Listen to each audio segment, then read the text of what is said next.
The plantation stood on land that had been claimed long before anyone living could remember how. Its borders were marked not by fences but by fear, reinforced by the quiet understanding that no one crossed certain invisible lines without consequence.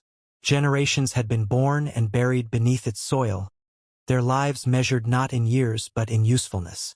Names were given and taken away easily here, and history was written only from the perspective of those who owned ink and paper. Yet even in a place designed to erase people, some presences refused to disappear. Elias was one of them. He was born during a season when the rains came late and the heat lingered longer than usual. His mother labored alone in a small structure behind the quarters, helped only by another enslaved woman who had delivered too many children destined for lives like this. No record was made of the birth beyond a single mark in a ledger noting an increase in property. No father's name was written. There never was. But from the moment the child opened his eyes, something about him unsettled those who looked closely. His skin carried a lighter shade than most children born to the fields. His features did not soften into anonymity. They sharpened with time, forming a resemblance that would grow more dangerous with every passing year. As Elias grew, the plantation seemed unsure of how to treat him. He was given the same rations, the same clothes, the same labor as the others, yet watched with a different intensity. Overseers corrected him more quickly, as if any mistake from him mattered more. At the same time, punishments often stopped just short of what others endured. The whip would rise, then hesitate. Orders would be barked, then softened. No one explained why. No one dared ask. In a place where survival depended on silence, curiosity was a luxury few could afford. The master of the plantation rarely spoke directly to Elias, yet his presence hovered constantly. When Elias worked near the house, he felt eyes on him even when he did not look up. When the master passed by, his gaze lingered too long, as though studying a reflection he did not want to acknowledge. There was no warmth in that stare, but neither was there indifference. It was something more uncomfortable, recognition paired with fear. The kind of fear that comes not from threat but from exposure. The enslaved community noticed before anyone else. They always did. They noticed how Elias and the master's legitimate son, Thomas, shared the same posture when standing, the same furrowed brow when concentrating, the same shape to their hands. They noticed how strangers sometimes confused one for the other from a distance. They noticed how Elias's mother grew quieter each year, shrinking inward as if trying to make herself invisible. No one spoke of these things openly. Instead, whispers traveled through the quarters at night, carried low and careful. Everyone understood what those whispers meant. Understanding, however, did not equal safety. Elias learned early that the plantation ran on contradictions. He was told he was property, yet expected to show judgment. He was denied education, yet punished for ignorance. He was treated as expendable, yet guarded like something fragile. These contradictions shaped him. He learned to observe more than speak, to listen more than react. Knowledge, he realized, was the only thing no one could confiscate once it was fully formed inside him. By the time he reached adolescence, the resemblance between him and Thomas had become impossible to ignore. Thomas was raised in comfort, surrounded by tutors, fine clothes, and expectation. Elias was raised among laborers, surrounded by exhaustion and restraint. Yet when they crossed paths, it was as if the same foundation had been built upon two entirely different structures. The contrast was unsettling to everyone who saw it. It threatened the illusion that blood determined worth. The mistress of the house noticed too. She noticed long before she allowed herself to acknowledge it. At first, she dismissed the discomfort as paranoia, as an overactive imagination fueled by loneliness and routine. But patterns do not disappear when ignored. They repeat, and repetition forces recognition. Each time she saw Elias standing near Thomas, something tightened in her chest. Not jealousy, something colder. Fear. Fear that the carefully constructed narrative of her life rested on a lie too large to contain forever. She never confronted her husband directly. Power does not always announce itself with noise. Sometimes it chooses silence as its sharpest weapon. Instead, she hardened. She became stricter with servants, colder with her husband, more distant with Thomas. The house itself seemed to change under her mood, becoming quieter, heavier, as though holding its breath. Elias felt that shift without understanding its source. His tasks began to change. He was pulled from the fields more often, assigned work closer to the house. He was taught to count supplies, to track inventory, to escort goods. These responsibilities required trust, a strange thing to place in someone considered property. Yet they were given to him repeatedly, not as reward but as necessity. The master justified it as convenience, but convenience did not explain the unease that followed every instruction. Elias began to realize that his existence was not merely tolerated, it was managed, controlled, contained. The plantation did not know what to do with him, only that it could not fully discard him. That realization settled into him slowly, bringing with it a quiet, dangerous clarity. He was not an accident. He was evidence. His mother aged faster than time alone could explain. Her back bent earlier, her hair grayed sooner. Elias noticed how she avoided certain paths, certain rooms, certain hours of the night. He noticed how she never spoke of the past, how any mention of the house caused her to stiffen. She loved him deeply, but that love was shadowed by guilt she did not deserve.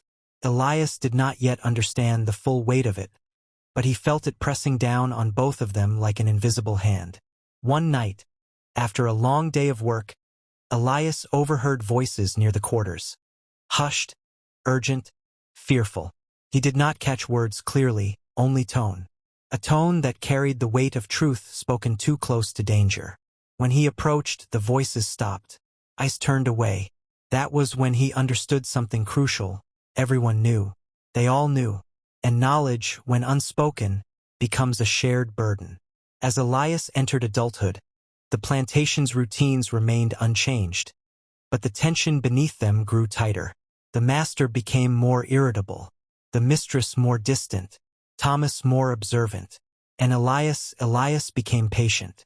He learned that secrets of this magnitude do not disappear. They wait. They wait for the moment when silence costs more than speech. By the end of this chapter of his life, Elias no longer questioned why he was treated differently. The question had shifted. It was no longer why the secret existed, but how long it could survive. History had been built on silence here, but silence, Elias understood, was never permanent. It only delayed collapse. And somewhere beneath the plantation's carefully maintained order, the truth continued to breathe. The plantation did not change after Elias reached adulthood, but the way people looked at him did. Childhood resemblance could be dismissed as coincidence. Adulthood could not. His face hardened into lines that mirrored the master's more clearly with every passing year. The same brow, the same jaw, the same distant, assessing stare. It became common for visiting traders or guests to pause when they saw him, their eyes flicking between Elias and the family portraits hanging inside the house, as if something did not align with the story they had been told. Those moments never lasted long. Someone always intervened. Someone always redirected attention. Confusion was smoothed over quickly, because confusion was dangerous. Elias felt the shift before he understood it. Conversations stopped when he entered a room. Overseers corrected him sharply in public but deferred to him in private. House servants treated him with a mixture of caution and reluctant respect. He was no longer just another enslaved man. He was an anomaly, a living contradiction that unsettled the social order everyone depended on. And in a system built on rigid hierarchy, anything that blurred lines was treated as a threat. The master's behavior toward him grew more erratic. Some days Elias was ignored entirely, as if erasure might solve the problem. Other days he was summoned repeatedly, given tasks that required judgment and discretion. Elias was trusted with keys, documents, and routes that others were never shown. Trust, however, did not mean safety. It meant proximity, and proximity to power often carried the greatest risk. At night, Elias lay awake listening to the sounds of the quarters settling into uneasy rest. He thought about the strange tension that followed him everywhere, the sense that his life existed under a constant pause, as if something catastrophic was waiting for the right moment to unfold. He had learned from the elders that history did not move evenly. It gathered weight silently, then collapsed all at once. He began to suspect that he stood at the center of such a collapse. His mother's health worsened during this time. Years of labor and fear had hollowed her out. Elias noticed how her hands trembled, how her breathing shortened when the house came into view. One evening, when the air was thick and the plantation unusually quiet, she finally spoke in a way she never had before. Not directly, not with confession, but with resignation. She told him that there were truths a person could survive knowing, and others that survival depended on never speaking aloud. Elias listened carefully because in places like this, indirect words often carried the heaviest meaning. She did not name the master. She did not describe what had been taken from her. But she told Elias that his life had been shaped by choices he never made, and crimes he would never be allowed to accuse anyone of committing. She told him that the world was structured to protect certain men at any cost, even if that cost was carried by generations who never agreed to pay it. When she finished speaking, she looked at him with a sadness so deep it felt ancient. Elias understood then that silence had been her shield, not her weakness. The master's legitimate son, Thomas, returned to the plantation during this period, no longer a boy, but not yet settled into the certainty expected of him. Education had given him language, but not peace. Elias could see it in the way Thomas watched the plantation operate, as though seeing it for the first time. Privilege had insulated him from its violence when he was younger. Distance had stripped that insulation away. Their encounters grew more frequent. Not intentionally, but inevitably. The plantation was a closed world, and their paths crossed often. Each meeting carried a weight neither of them addressed. Thomas would look at Elias, hesitate, then speak to him in a tone that wavered between authority and uncertainty. Elias responded with measured respect, careful never to overstep, never to invite consequences. Yet beneath every exchange lay the same unspoken question. What are we to each other? Thomas began to notice how people reacted to Elias, how overseers stiffened, how his mother's gaze sharpened, how his father's temper flared unpredictably. Patterns emerged, and Thomas, unlike many before him, had been trained to recognize patterns. The realization did not come as a sudden revelation, but as a slow, uncomfortable alignment of facts. Once aligned, they could not be unseen. The mistress of the house grew increasingly severe. Her authority, long enforced through cold control rather than open cruelty, hardened into something brittle. She watched Elias constantly, not with hatred, but with vigilance. He represented everything her life refused to acknowledge. Violation hidden beneath respectability, violence disguised as entitlement, and a lie so deeply embedded it had become the foundation of her identity. She could not undo the past, but she could attempt to contain its consequences. Containment took the form of discipline. Elias was accused of minor infractions more frequently. His movements were monitored. His access to certain spaces was quietly restricted. None of it was overt enough to be challenged. That was the genius of it. Oppression did not need to announce itself to be effective. It only needed to tighten slowly. And yet, despite these efforts, the secret continued to leak. It surfaced in whispered conversations, in the uncomfortable glances of visitors, in the way Thomas avoided mirrors when Elias was nearby. It surfaced in the master's increasing paranoia. He began burning papers late at night, dismissing servants who had worked too long within the house, rearranging routines as though chaos itself could be outmaneuvered by control. Elias watched all of this with a clarity sharpened by survival. He understood that he was no longer merely living within the secret. He had become its pressure point. And pressure, once applied long enough, either explodes or breaks what contains it. One afternoon, a visiting official mistook Elias for Thomas. The error lasted only seconds, corrected quickly by laughter and apology. But those seconds stretched endlessly in Elias's mind. He saw the master's face pale. He saw the mistress's lips tighten. He saw Thomas freeze. In that moment, The illusion cracked just enough for everyone present to glimpse the truth beneath it. No words were spoken, but something irreversible had occurred. The secret had been acknowledged, if only internally. And acknowledgement changes everything. That night, Elias understood that his survival would depend not on obedience alone, but on timing. Secrets like this did not die quietly. They demanded reckoning. And reckoning, when delayed too long, arrived with violence. The plantation continued to function. Crops were harvested. Accounts were balanced. Orders were given and followed. To an outsider, nothing appeared wrong. But beneath the surface, relationships shifted subtly, dangerously. The master's authority weakened as fear replaced certainty. The mistress's control grew harsher as denial lost its effectiveness. Thomas's position became unstable, caught between inheritance and conscience. And Elias waited. He waited because history had taught him that endurance was not passive. It was strategic. He did not know how or when the truth would surface fully, but he knew this. It would not remain buried forever. And when it did emerge, it would not ask permission. The weeks following the mistaken identity incident passed slowly, but nothing truly settled back into place. Once a truth is glimpsed, even briefly, it alters the way people move around it.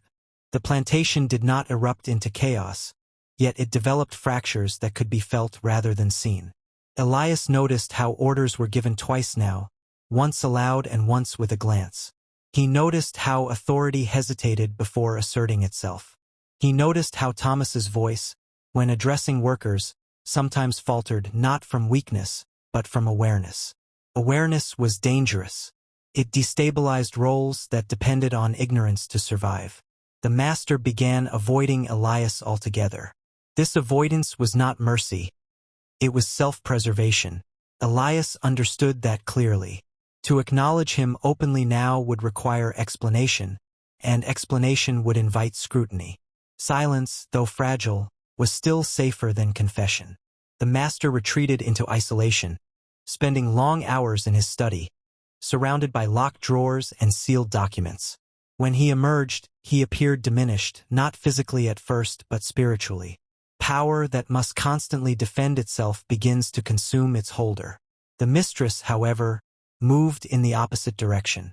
Her presence became heavier, more deliberate. She asserted control over every detail of household life, as though precision could erase uncertainty. Elias was summoned less frequently, but when he was, her gaze followed him relentlessly. There was no rage in her eyes anymore. Rage required energy. What remained was calculation. She had accepted that the past could not be undone. Her focus was now on ensuring it did not infect the future. Thomas struggled the most. Elias could see it in his posture, the way his shoulders carried weight they had never borne before. Education had taught him language for justice, for morality, for reform. The plantation demanded none of that language. It demanded compliance. Thomas found himself trapped between two versions of himself, the heir raised to inherit unquestioned authority, and the man who could no longer pretend not to see the cost of that inheritance. Their conversations, when they occurred, were careful. They spoke of work, of schedules, of practical matters. But beneath every word lay tension thick enough to suffocate. Elias sensed that Thomas wanted to ask something. Not directly, perhaps not even consciously, but the question hovered between them like a shadow. Elias did not offer answers. He had learned that truth, when given freely, was often punished more harshly than truth forced into the open. The enslaved community watched closely. They always had. They saw the shifts, the hesitations, the growing cracks in authority. But hope, when raised too early, could be fatal. They spoke quietly among themselves, measuring change not by promises but by consequences. Elias became a symbol to some, a warning to others. His position unsettled them too. If someone with shared blood could be held in chains, what protection did anyone truly have? As months passed, the master's health began to fail. At first it manifested as irritability, then forgetfulness, then sudden bursts of anger followed by exhaustion. He lashed out at servants for imagined slights, then retreated, ashamed but unrepentant. Elias observed this decline with a detachment that surprised even himself. Pity had no place here. The system that had protected the master was now failing him, just as it had failed so many others long before. Late one night, Elias was summoned unexpectedly. No explanation was given. The house was silent, the corridors dimly lit. He was led to the study, where the master sat alone, surrounded by papers he had not yet destroyed. For a long moment, neither spoke. The silence was not empty. It was dense with decades of avoidance. The master finally broke it, not with confession, but with accusation. He spoke of ingratitude, of disorder, of dangers threatening the plantation. He spoke as though Elias were a symptom rather than a cause, as though the tension existed independent of his own actions. Elias listened without interruption. He had learned long ago that letting powerful men speak freely often revealed more than interrogation ever could. When the master finished, he dismissed Elias without resolution. No punishment, no explanation, just dismissal. Elias understood what had occurred. The master had wanted reassurance without accountability. He had wanted Elias to somehow absolve him simply by continuing to exist quietly. Elias did not offer that comfort.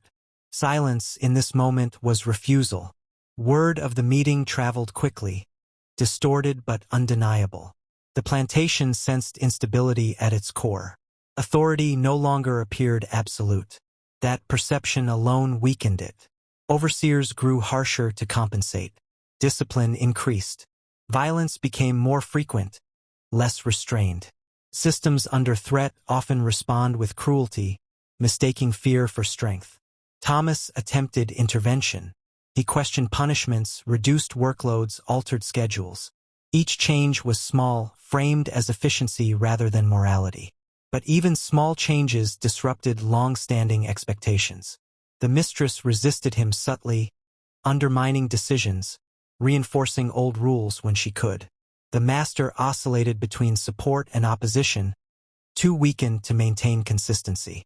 Elias found himself walking a narrowing path.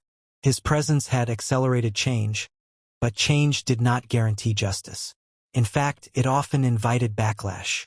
He became more cautious, more deliberate. Survival now required not only endurance, but precision. One evening, Elias's mother collapsed. Years of strain finally claimed their toll. As Elias knelt beside her, listening to her shallow breaths, he understood with painful clarity what had been stolen from her life.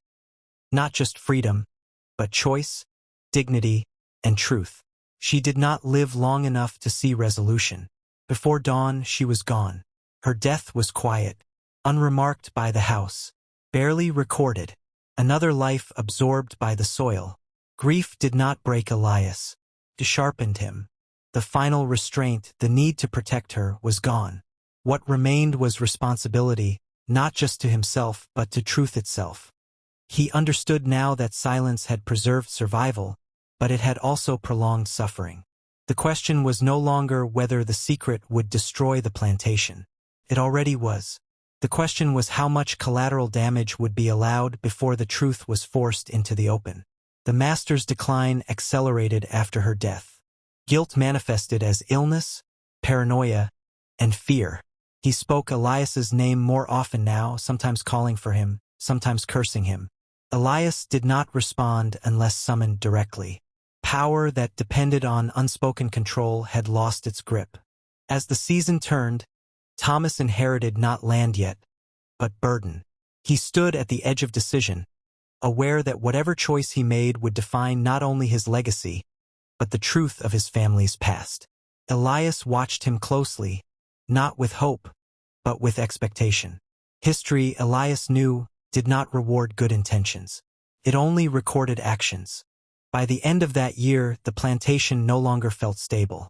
It felt like a structure held together by habit alone. One strong wind, one undeniable truth, could bring it down. And Elias, once an inconvenient secret, now stood at the center of that instability. Not as a rebel, not as a hero, but as living proof that the foundation had always been rotten. The secret had survived decades in silence. It would not survive what was coming next. By the time the master finally took to his bed, the plantation had already begun to unravel in quieter, more dangerous ways. Authority still existed on paper, but paper had never been what truly held the system together. What sustained it had always been belief in permanence, in inevitability, in the idea that this structure could not fall because it never had. That belief was eroding. The master's weakening body made the erosion visible, undeniable. When power becomes fragile, those who depend on it begin to panic. The master's illness did not soften him. It stripped him. Without the energy to maintain appearances, he grew careless. He spoke more freely, sometimes contradicting himself, sometimes revealing fragments of truths he had buried for decades. Elias heard whispers from servants who had attended the bedside, pieces of sentences spoken in half-consciousness, names muttered without context, moments of rage followed by pleading. Elias recognized the sound of a man being pursued not by others, but by his own memory. Thomas assumed responsibility gradually, not through ceremony but necessity. Decisions that once required his father's approval now fell to him by default. He signed orders. He settled disputes. He listened to reports. And with each action, the weight of inheritance settled more heavily on his shoulders. He was no longer shielded by distance or youth. He was inside the machine now, forced to confront what it demanded of him. Thomas attempted to balance reform with control, unaware that such balance was impossible. The plantation did not bend easily. Its systems resisted change instinctively, punishing deviation even when ordered from above. Overseers undermined new directives quietly. Violence continued under different justifications. Elias saw this clearly. Power could change hands, but structure preserved itself. Their interactions became more frequent and more strained. Thomas sought Elias's input under the guise of practicality, asking about supply routes, labor efficiency, internal tensions. Elias answered carefully, offering truth without accusation. He knew Thomas was searching for something. Perhaps absolution, perhaps guidance, perhaps confirmation that doing better would be enough. Elias did not provide reassurance. History had taught him that half measures only prolonged suffering. The mistress remained vigilant, her influence subtle but persistent. Though her husband weakened, she did not. She guarded the family's reputation fiercely, even as it decayed. She resisted any action that might invite scrutiny beyond the plantation's boundaries. Outsiders, she believed, were the greatest threat. Once the truth crossed that boundary, it would no longer be controllable. Elias understood her fear. Secrets survive only in isolation. As pressure mounted, violence intensified. Enslaved people were punished more frequently, more publicly.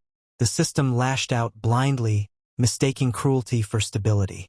Elias intervened where he could, using his position to delay punishments, redirect blame, soften consequences. Each intervention carried risk. He walked a narrow line between influence and retaliation. Rumors spread beyond the plantation. Traders whispered. Clerks noticed inconsistencies in records. Questions arose about lineage, inheritance, legitimacy. Nothing explicit was stated, but curiosity grew. Curiosity was dangerous. It demanded answers, and answers required evidence. Elias understood that the truth, if it emerged accidentally, would be distorted. It would be framed to protect power rather than expose it. If the secret was going to surface, it needed to do so deliberately, controlled but undeniable. He began gathering fragments, documents that had escaped burning, testimonies quietly shared, patterns recorded across years. He did not move hastily. He knew that one error could erase everything. The master's condition worsened rapidly. One evening, Elias was summoned again. This time, the atmosphere was different. The room smelled of sickness and fear. The master looked diminished, his voice weaker, his eyes clouded but still sharp enough to recognize Elias fully. There was no accusation this time, only desperation. He spoke of legacy, of land, of family, of order. He did not apologize. He did not confess. Instead, he asked Elias to remain silent, not as a command but as a plea. He offered freedom, resources, distance. Everything except acknowledgement. Elias listened, unmoved. He had heard versions of this offer before, dressed differently but identical in substance. Silence in exchange for survival. Forgetting in exchange for comfort. Elias refused. Not loudly, not defiantly, simply finally. Silence, he said, had already cost too much. The master turned away, defeated not by rebellion, but by inevitability. The conversation ended without resolution. It did not need one. The future had already shifted. The master died days later. His passing was marked by ritual and respect. His sins buried beneath ceremony. But death did not restore stability. It removed the final barrier holding the secret in place. With his absence, the plantation entered a liminal state, no longer anchored by the man who embodied its authority. Thomas inherited officially, titles transferred, documents signed. But inheritance did not bring clarity. It brought exposure. The closer Thomas moved toward control, the more visible the contradictions became. Elias stood now as both subordinate and mirror, a reminder that the story Thomas had inherited was incomplete and violent. Thomas faced pressure from all sides. The mistress demanded discretion. Overseers demanded continuity. Outsiders demanded explanations. And the enslaved community watched, waiting to see whether this transition would bring change or merely a new face to old cruelty. Elias watched too, but with different stakes. He knew that the window for truth was narrowing. Delay would allow the system to reassert itself under new leadership. Thomas approached Elias one final time, privately, without pretense. He asked the question at last, not directly but close enough that the meaning was unmistakable. Elias answered with honesty stripped of anger. He told Thomas that blood had never been the issue. Power had. And power without accountability always reproduced violence, regardless of who held it. Thomas struggled with the response. He wanted a solution that preserved both justice and inheritance. Elias understood the impossibility of that desire. History does not compromise with conscience. It demands choice. The plantation stood on the brink. Records existed. Witnesses remained alive. Rumors had already spread beyond containment. Whether the truth emerged as confession or accusation no longer mattered. Its arrival was inevitable. Elias prepared for consequences. He knew exposure would not make him safe. It might even make him a target. But safety had never been guaranteed here. Survival had always been conditional. What mattered now was legacy, not of blood, but of truth. The plantation no longer resembled the stable order it had once projected. The master's death had left a vacuum that was palpable in the corridors, felt in the fields, and whispered in the quarters. Authority no longer flowed from fear alone. It faltered, exposed to every observer, every participant. Elias moved through this fractured world with precision, careful to measure every word, every gesture, every glance. The plantation itself seemed to hold its breath, waiting to see whether it would collapse entirely under the weight of truth or merely shift, rearranging its cruelty under a new hand. Thomas attempted to assert leadership, but even his voice, trained and confident in the city, faltered under the suffocating weight of history. The more he tried to enforce order, the more the invisible fractures widened. Elias's presence was no longer a quiet anomaly. It had become a mirror that reflected not just the master's legacy, but the hidden violence, the stolen lives, and the lies upon which the plantation had been built. Every overseer who glanced at him knew, if they had doubted before, that the facade was cracking. Every house servant who had lived in silence recognized the tension that could no longer be ignored. Even Thomas felt it, though he struggled to name it, caught between guilt and inheritance. The plantation was no longer a simple hierarchy of power. It had become a living testament to deception, and Elias now stood at its center. The first real tremors came quietly. A clerk, tasked with inventory, noted inconsistencies in records stretching back decades. Discrepancies were small, at first almost laughable: an extra barrel of tobacco here, a shipment recorded twice there. But the cumulative weight of these mistakes hinted at something more profound. When questioned, overseers shifted uneasily, their careful defenses faltering under the realization that even mundane clerical errors could no longer be explained away. Rumors began to move quietly outside the plantation walls. Traders and visitors, accustomed to the smooth performance of power, began to notice that what had once seemed efficient now felt fragile. Their assumptions of stability were subtly undermined, and word began to spread. Elias did not act recklessly. He understood the power of timing. Exposure would come, but it had to arrive in a way that could not be dismissed, ignored, or quietly swept away. He began collecting evidence. Documents that had survived years of destruction, testimonies from those who had been silenced too long, patterns of births and disappearances, hints of bloodlines hidden deliberately from public record. He worked in quiet, moving between shadows of the house and the fields with calculated discretion, avoiding suspicion while gathering everything that would make the truth undeniable. Meanwhile, Thomas began to feel the pressure more acutely. Servants and workers approached him with veiled concerns, carefully worded questions that hinted at knowledge long suppressed. He attempted to maintain authority, but the more he asserted control, the more obvious the inconsistencies became. His father's absence, once a minor inconvenience, now left him the sole guardian of a system that could not function without recognition of its contradictions. Thomas felt cornered, unable to satisfy the expectations of both the enslaved and the household, trapped between morality and duty. The mistress, ever vigilant, recognized the threat faster than anyone. Her efforts to maintain order became meticulous, almost obsessive. She monitored interactions, tracked behaviors, and corrected minor deviations with precision. She could feel the fracture growing, but she refused to confront it directly. Confrontation could not undo what decades of silence had built. She relied instead on subtlety, whispers, strategic placements, indirect threats. Her power, though diminished by age, remained formidable because it was rooted in calculation rather than force. It was during this time that the first violent confrontation occurred. One of the younger overseers, frustrated by the subtle disruptions, lashed out physically at a field worker over a minor mistake. Elias intervened, using his unique position to prevent escalation. His authority was not granted by position, but by the recognition that he understood both sides of the system more intimately than anyone else.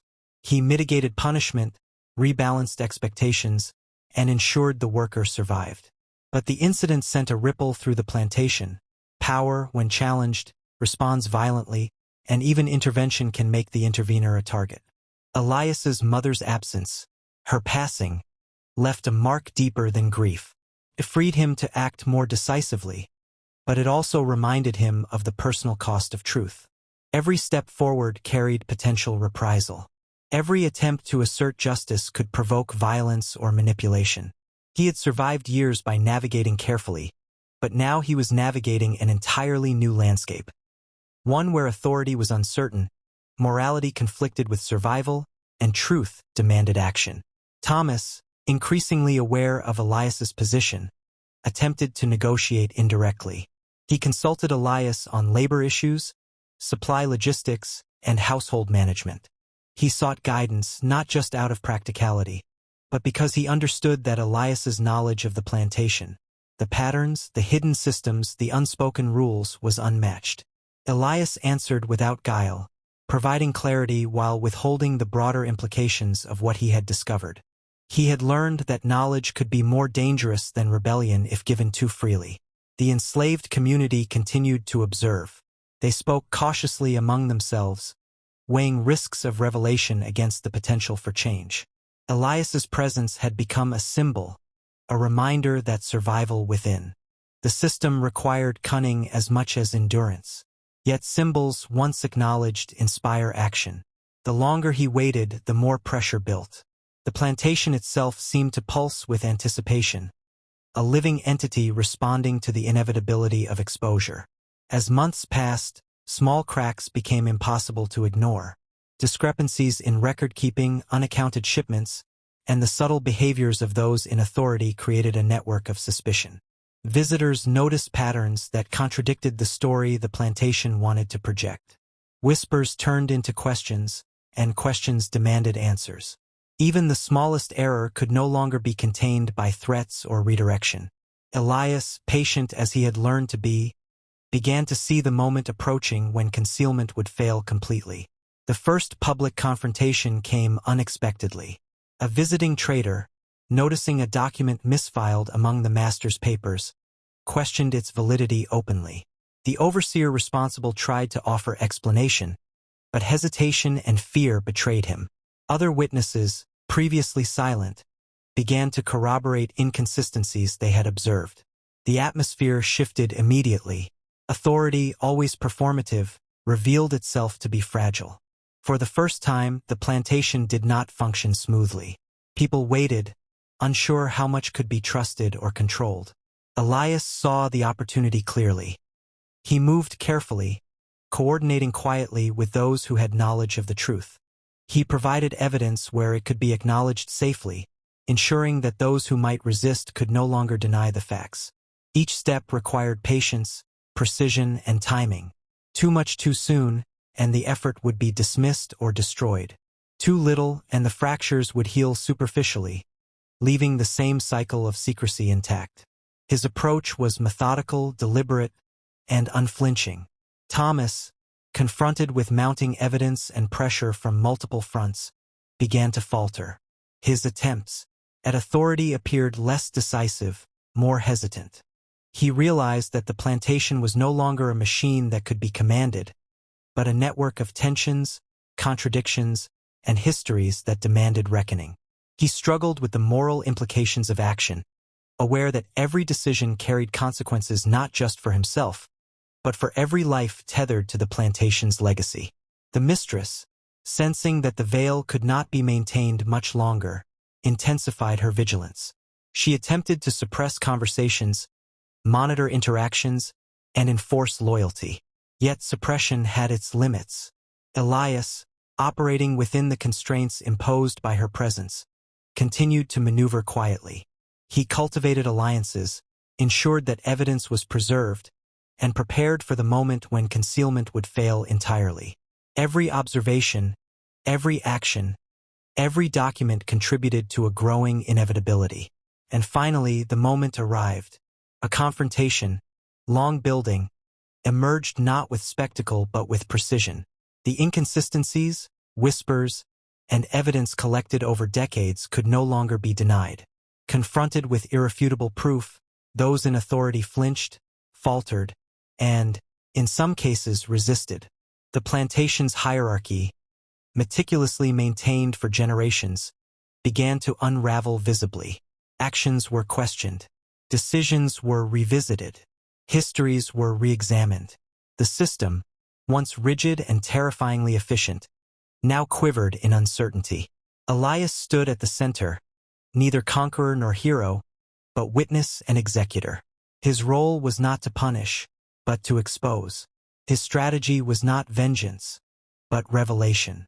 History, he understood, had always demanded accountability, and now, finally, it demanded recognition of truths that had long been buried. What emerged was not chaos alone, but clarity. A moment of undeniable understanding for every observer, every participant, and every life shaped by decades of secrecy.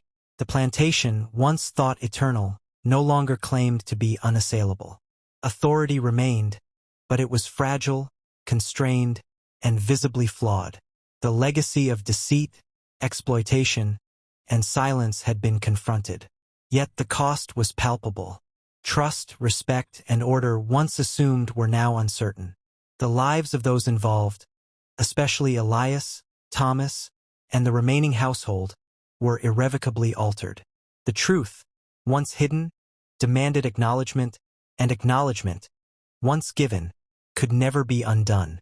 The days following the first confrontation were tense beyond anything the plantation had ever experienced. Every movement, every glance, every whisper carried weight. Workers, previously silenced by fear, now spoke quietly among themselves, testing the boundaries of what could be acknowledged without reprisal. Overseers, whose authority had always seemed absolute, now hesitated, uncertain whether the hierarchy they enforced still existed. Even Thomas, the heir of the plantation, moved through the house and fields with a newfound awareness of fragility. Authority was no longer a force.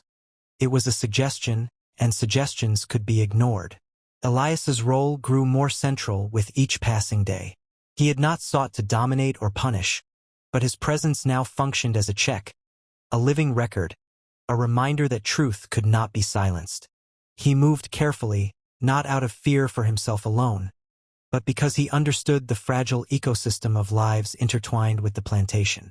Every action he took was measured to preserve evidence, protect the vulnerable, and expose the system with precision. The longer he waited, the more irreversible the exposure would become. The mistress, now visibly anxious, attempted to regain control, but her methods were less effective than she realized. She relied on intimidation and subtle manipulation, but the fabric of the plantation had been stretched too far. The workers, encouraged by glimpses of acknowledgement from Elias and others, began to resist passive oppression. Small acts of defiance, previously unthinkable, began to surface. Tools were returned late, orders followed imperfectly, and subtle misdirections occurred. These were not acts of rebellion meant to overthrow power, but survival strategies honed over decades of oppression. Elias observed all of it, noting patterns, recording details, understanding that these small fissures were as vital as the evidence he collected. Thomas confronted Elias one afternoon in private. There were no witnesses, only the quiet sound of wind through the trees outside and the distant noise of work in the fields. Thomas's voice was strained with a mixture of frustration, guilt, and fear. He asked questions he had avoided for years, seeking understanding of a truth he was only beginning to fully comprehend. Elias answered without judgment, presenting facts stripped of emotion, yet with an unspoken weight that carried the pain of countless lives lost, erased, or manipulated. Their conversation was not a debate of morality, but a negotiation of reality. The plantation had been built on lies, and acknowledging those lies required courage that few could muster. The master's absence, once a source of potential stability, now left only ghosts. Every command, every expectation, every protocol had been enforced in his shadow. Without him, the structure faltered. Documents, long hidden or destroyed selectively, surfaced in careful hands, revealing patterns that confirmed what had long been suspected. Births and deaths, accounts of labor, transactions of property. All painted a picture of manipulation, secrecy, and violence that could no longer be denied. Even Thomas, who had grown up in comfort, was forced to confront the reality that his inheritance was not just wealth and land, but complicity in systematic oppression that had been carefully hidden for decades. The first external acknowledgement came unexpectedly. A trader passing through noticed irregularities in the ledger that could not be explained without implicating multiple parties. Questions were asked, letters exchanged, and subtle inquiries were made. These questions, seemingly innocent, carried immense weight because they threatened to extend beyond the plantation. Reputation, the mistress's most carefully guarded asset, was suddenly vulnerable. She intensified her surveillance, attempting to maintain control through strategy and coercion. But the web of exposure was now too extensive. Each effort to suppress the truth only highlighted the fractures further. Inside the plantation, the enslaved community grew bolder. Encouraged by Elias's careful orchestration, small groups began to consolidate their observations and share them in quiet, deliberate ways. Knowledge became power, and the careful documentation of injustices provided evidence that could no longer be denied. People who had previously been silenced now began to take measured steps toward asserting their agency. These were not overt revolts. They were acts of recognition, of claiming humanity within a system designed to strip it away. Each act, small or subtle, weakened the structure of authority that had long seemed absolute. Elias's strategy was meticulous. He ensured that the exposure would be undeniable, leaving no room for reinterpretation or denial. Documents were preserved. Witnesses were supported. Patterns, once invisible to those seeking to maintain the illusion of order, became obvious. Every connection, every repetition, every anomaly was catalogued in a way that could be presented definitively. Timing, Elias knew, was as crucial as evidence. Too soon, and the plantation could suppress the revelations. Too late, and the opportunity for justice would be lost. The mistress, sensing her control slipping, resorted to overt intimidation. She confronted workers publicly, enforced punishments, and attempted to reassert dominance. Yet these actions only accelerated the process. The plantation, like a structure under strain, responded to pressure by revealing its weaknesses. Elias observed quietly, intervening only when necessary to prevent unnecessary harm. His goal was not vengeance. It was clarity. The truth, once fully revealed, had the power to transform not only the plantation but the understanding of those who lived within it. Thomas, increasingly aware of the breadth of the exposure, attempted to mediate. He sought compromise, understanding, and restitution where possible. Yet he found that some truths, once acknowledged, could not be softened or contained. The plantation's history of exploitation, secrecy, and manipulation was too extensive to be mitigated through policy or goodwill alone. Confrontation was inevitable, and Thomas's authority, though real in title, was insufficient to control the consequences. The first public acknowledgement came through a formal challenge. An overseer, confronted with irrefutable evidence of inconsistencies, attempted to defend the system. Witnesses, emboldened by Elias's careful groundwork, spoke out. Patterns were explained. Documentation was presented. The layers of secrecy that had protected the plantation for decades were stripped away, exposing the machinery of deception to all present. Authority faltered visibly, and the illusion of control crumbled. In the days that followed, the plantation was transformed. What had once been a system maintained by fear and silence became a site of reckoning. Decisions that had been unquestioned for generations were now scrutinized. Actions, once routine, were now observed and evaluated. The structures of power, dependent on ignorance and compliance, could no longer operate with the same efficiency. Change, previously impossible within the rigid hierarchy, became inevitable. Elias, standing at the center of this transformation, understood the cost. Exposure, while necessary, brought risk, uncertainty, and conflict. Those who had relied on secrecy now faced consequences they had long denied.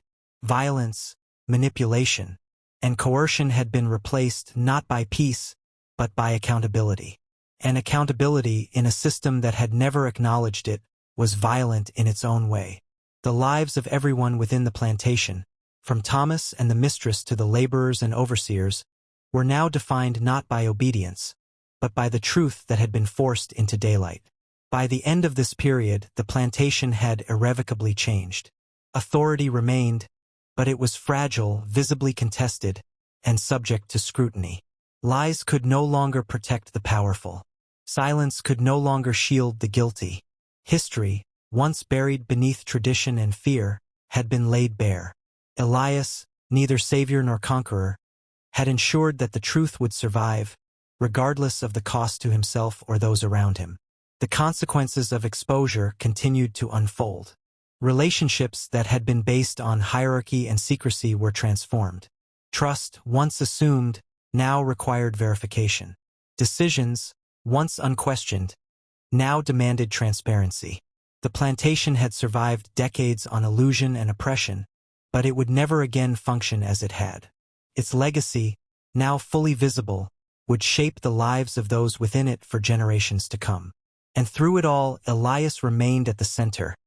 A witness, a recorder, a catalyst. He did not celebrate. He did not claim victory. He had ensured that truth could no longer be ignored, that silence could no longer protect the guilty. And in that moment, he understood fully the weight of what he had done. The plantation, long thought unassailable, had been confronted with its own history, and it would never recover its old illusions.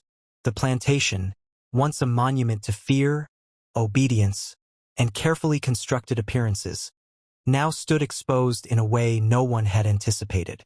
Authority had been shattered, secrecy stripped away, and the illusion of order replaced by tension, suspicion, and the slow, grinding inevitability of consequence.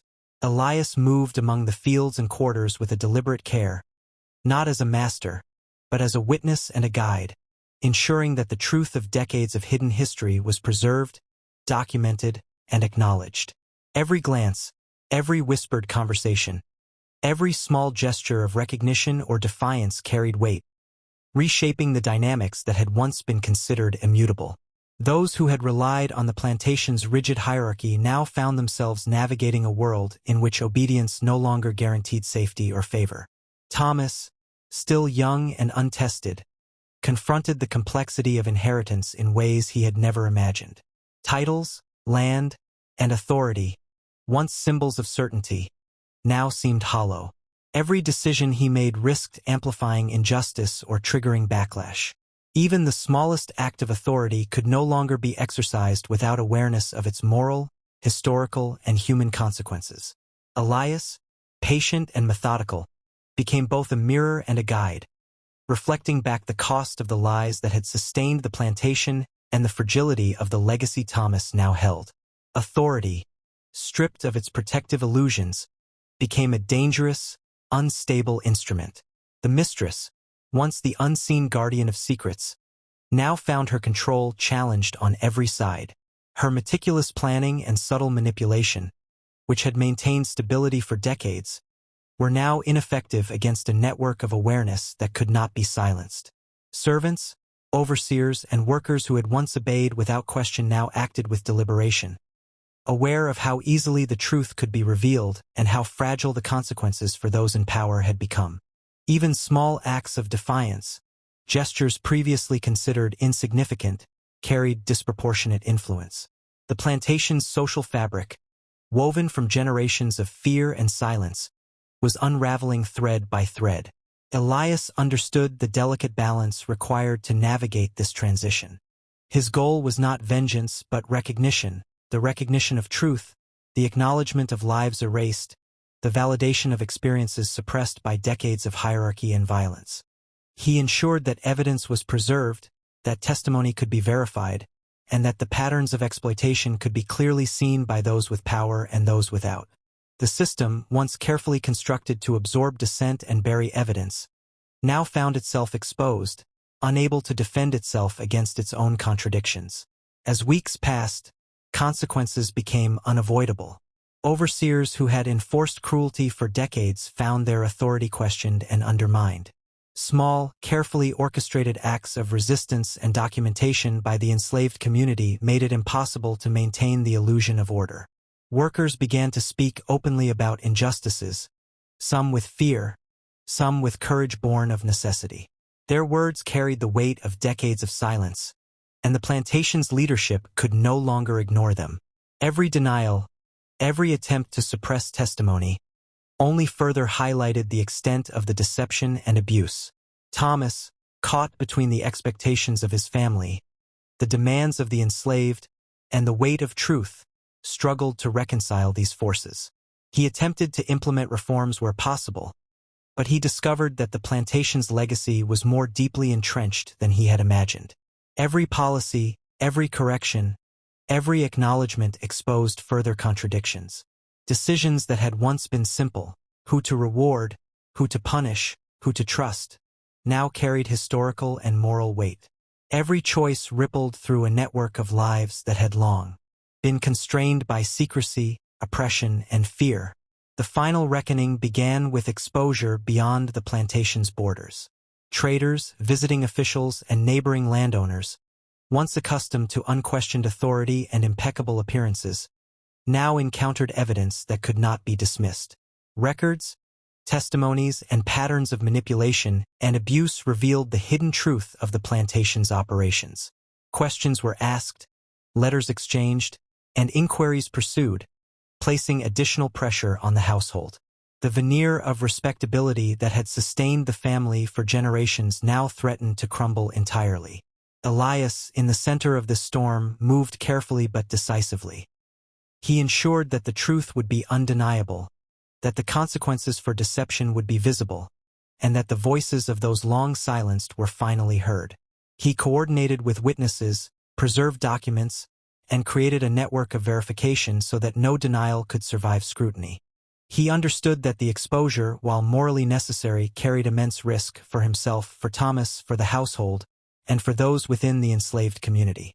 Yet he persisted, guided by the conviction that silence had allowed injustice to flourish for far too long.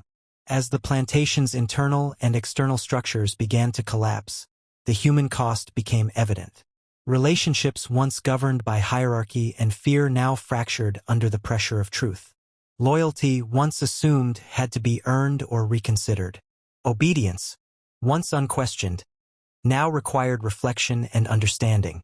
The lives of the overseers, the household, and the enslaved were transformed irrevocably by the exposure of secrets that had survived decades. Even those who had believed themselves untouchable found their positions precarious, their reputations vulnerable, and their authority diminished. Elias's interventions were measured, designed to protect where possible and expose where necessary. He guided Thomas through the process of acknowledging historical abuses while attempting to prevent unnecessary harm. He worked to ensure that the testimonies of the enslaved were recognized and validated, while carefully mitigating reprisals from those unwilling to confront the plantation's full legacy. The work was painstaking, often invisible, and required the same patience that had sustained him through decades of oppression. By mid-season, the plantation had transformed into a site of reckoning. The structures of authority that had persisted for generations were now challenged, contested, and scrutinized. Decisions that had once been simple exercises of control now required negotiation, acknowledgement of historical context, and consideration of human cost. The plantation, which had operated for so long as a microcosm of exploitation and hierarchy, now operated under the weight of truth and accountability. Every act, every directive, every policy carried the potential to reshape the legacy of decades. The climax of this transformation was not violent in the conventional sense, but it was no less consequential. The exposure of the plantation's hidden histories forced acknowledgement from all participants, from Thomas to the mistress, from overseers to the laborers. Decisions had to be made, patterns confronted, and responsibility assumed. The illusion of order had been shattered, replaced by a system that could no longer operate without recognition of its past. Elias's role was central, not as a conqueror, but as a catalyst and witness, ensuring that truth, however painful, was preserved. The plantation's legacy was now visible in ways that could not be undone. Authority persisted, but it was fragile and contested. Hierarchy continued, but it was tempered by accountability and awareness. Silence no longer protected the guilty. Lies no longer shielded wrongdoing. The history that had been hidden for decades was finally laid bare, demanding recognition and reflection. Every life connected to the plantation, those who had lived, those who had died, and those still present, now existed within the consequences of that exposure. Elias, having ensured that the truth could no longer be ignored, did not celebrate. He did not seek reward or recognition. He understood that his work had been to preserve history, protect the vulnerable where possible, and force accountability where it had long been denied. The plantation, though irrevocably changed, still bore the scars of generations of exploitation. Justice, in its fullest sense, remained imperfect. Yet the truth had survived, and with it the possibility of understanding, recognition, and, perhaps, a new form of accountability. The final weeks of the session were spent solidifying these changes. Policies were adjusted, testimonies recorded, and the structure of the household carefully navigated to prevent further abuse. Elias continued to act as a guardian of truth, ensuring that history, long buried, could be acknowledged without erasure. The lives of Thomas, the mistress, and the remaining overseers were transformed, forced to confront the consequences of actions that had been hidden for decades. The plantation itself, once a monument to silence and oppression, now functioned under the awareness that secrecy could no longer sustain authority. And in the quiet moments, when the plantation's fields were empty and the house silent, Elias reflected on the scope of what had been revealed. The cost had been immense. Generations had suffered under secrecy, fear, and manipulation. Yet, finally, recognition existed. The lies had been confronted. The system had been forced to account for itself. And while the wounds of history could never be fully healed, the truth had emerged, unflinching, undeniable, and preserved for the generations that would follow. The final reckoning unfolded slowly, measured by observation and consequence rather than spectacle. Elias understood that true exposure required patience, for sudden revelation could be dismissed or suppressed.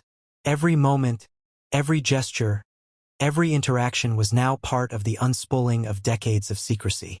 The plantation, once a fortress of control, now existed in a fragile equilibrium, teetering on the edge between disorder and recognition. Authority, long assumed to be absolute, now faltered under the weight of truth. Those who had relied on silence and fear found themselves confronting realities they had long denied, unable to command obedience through intimidation alone. Every move carried risk. Every inaction was also a choice with consequences. Thomas, thrust unwillingly into the role of executor of truth, faced the unbearable weight of his inheritance. He realized that leadership was no longer about maintaining appearances or enforcing hierarchy. It was about accountability, recognition of the lives erased, the pain inflicted, and the structures that had long allowed injustice to thrive. Each decision he attempted, no matter how well-intentioned, revealed further complications, as years of hidden transactions, unrecorded births, and silenced witnesses came to light. His authority was no longer a guarantee of control but a responsibility to reconcile what had been hidden with what had survived. It was a burden that exceeded his understanding, one that demanded moral courage rather than command. Elias observed silently, understanding that the system's transformation depended on more than documentation. Change required participation from every level of the plantation. Workers, emboldened by evidence and encouragement, began asserting small forms of agency, delaying tasks, questioning orders, speaking truth to authority. Overseers, trained to enforce compliance, now acted cautiously, aware that mistakes or cruelty could no longer be hidden. And preservation, seeking to implement reforms while contending with the social, economic, and emotional fallout. Every decision rippled outward, revealing hidden networks of complicity and dependence. The plantation, once rigid and predictable, now existed as a site of moral and structural reckoning, unstable but honest in its exposure. The mistress, confronting the collapse of her authority, faced the full weight of her complicity.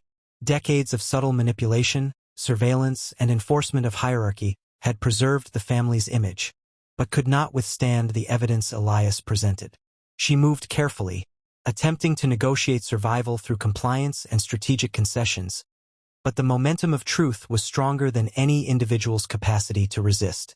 Her legacy, like that of the master before her, was irrevocably altered. The illusions of control she had so carefully maintained were replaced with the harsh clarity of accountability. As the plantation adjusted to the aftermath, Elias continued to serve as the arbiter of history. He mediated disputes, ensured evidence remained intact, and provided guidance to those navigating the consequences of exposure. He did not seek power, recognition, or reward. His role was preservation of truth, of memory, of accountability. Through his actions, he ensured that the generations who had been silenced were finally acknowledged, and that the structures which had allowed decades of exploitation could not reassert themselves unchallenged. His presence was a reminder that survival and recognition required not only endurance but vigilance. The culmination of exposure brought profound change to the plantation's operations. Labor was restructured to ensure fairness, oversight mechanisms were implemented, and policies designed to conceal wrongdoing were abolished. Authority persisted but now operated under the explicit acknowledgement that secrecy was no longer sustainable. Every action, from supervision to, even the mistress, whose life had been devoted to subtle control and the maintenance of appearances, faced challenges she could not manipulate away. She attempted to assert dominance through intimidation and surveillance, but the momentum of truth rendered her efforts increasingly futile. The very structure she had relied on for decades now resisted her control. The exposure of the plantation's history reached beyond its boundaries. Traders, neighboring landowners, and distant officials who had long assumed the institution's stability now scrutinized its operations. Letters were exchanged. Questions were asked. Observations recorded. Evidence collected within the plantation found external validation, making denial impossible. Reputation, once the primary currency of power, became worthless in the face of undeniable proof. Every attempt to conceal wrongdoing now invited further scrutiny.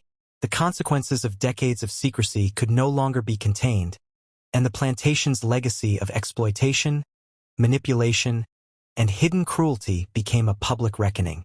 Elias's careful orchestration ensured that the revelations were both comprehensive and precise. He preserved documents, secured testimonies, and tracked patterns that connected generations of hidden actions to current structures of authority. Each step was deliberate. Exposure was not an act of vengeance. It was a demonstration of truth. Those who had perpetuated or benefited from secrecy were now forced to confront the weight of history in a form that could not be denied. The process was slow, measured, and unflinching, but inevitable. Every lie, every omission, every hidden crime had been catalogued and laid bare for scrutiny. The human consequences were immediate and profound. Overseers, once secure in their positions, faced disciplinary action or dismissal. Workers who had been oppressed found validation and, where possible, reparations for decades of forced silence. Thomas struggled to balance justice. Record-keeping required transparency. The plantation itself, long considered an unassailable institution, was transformed into a place where accountability replaced fear, and history could not be rewritten to serve convenience. The legacy of exploitation was preserved not in silence, but in evidence and recognition. Elias's work was not complete, but its effects were irreversible. The plantation's social and operational dynamics were permanently altered. Thomas, the mistress, and all participants had to navigate a new reality in which deception could no longer provide security. The enslaved community, now empowered through acknowledgement and documentation, held a moral and practical influence that had been denied for generations. The plantation's future would no longer be dictated solely by hierarchy. It would be shaped by accountability, transparency, and memory. In the quiet that followed the final adjustments, Elias reflected on the full scope of the plantation's history. Decades of secrets, exploitation, and silence had been confronted, and though the cost had been immense, the truth had survived. Authority, once absolute, had been tempered by recognition of past harms. Lives, once erased or controlled, were now acknowledged. And while justice remained imperfect, the preservation of history ensured that the plantation's legacy could no longer operate as it had. The exposure, painstakingly orchestrated and meticulously documented, had transformed not only the plantation itself, but the lives of every person connected to it. The plantation, once a monument to silence and fear, had become a testament to the endurance of truth. Authority was fragile but accountable. Power was constrained by recognition and memory. Lies could no longer protect the guilty, and silence could no longer shield wrongdoing. Elias, standing at the center, understood that his role was not as conqueror or hero, but as custodian of truth, ensuring that history, in all its darkness and cruelty, would endure as a lesson and a record. The plantation, irrevocably changed, would carry the consequences of exposure for generations, its legacy transformed by the unflinching recognition of truth.